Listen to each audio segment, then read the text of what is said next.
Soon the majority of US will be non-white.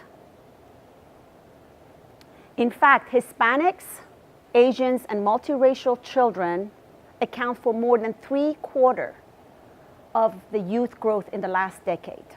Almost all of it. And when you think about the aging population in a lot of developed countries, this country, our nation, is poised for growth because of the multicultural growth population. And it's something to be celebrated and not feared, because we're talking about the future manpower, consumers, talent.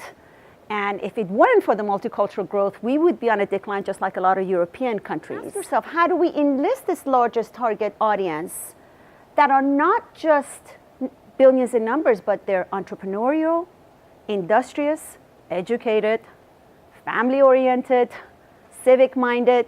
How do we enlist and elicit as the largest target market for our business? And companies that were gender diverse, they were 15% more likely to outperform those that were not.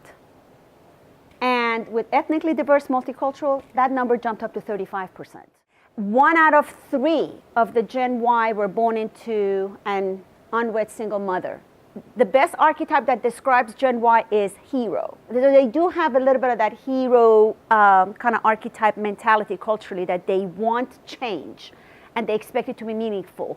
And that is one of the biggest implications for brand strategies. And Gen Y women will be the first generation to break that glass ceiling, because we're looking at leadership differently. We are looking at the qualities that make a leader successful differently. We're looking at power differently.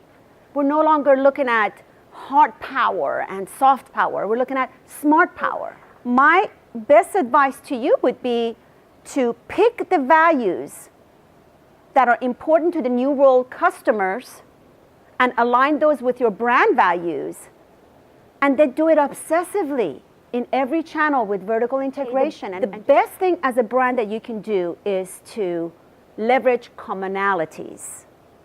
Leverage commonalities in values, and pick and choose the values that you can really truly deliver on. As a New World leader, you really have to be willing and ready to become your own future rival. If you have that mindset in mind, that I'm willing and ready to become my own future rival, and I'm willing and ready to embrace the values that I can deliver on, that is also shared with the New World marketplace consumers, then I think you're poised to grow.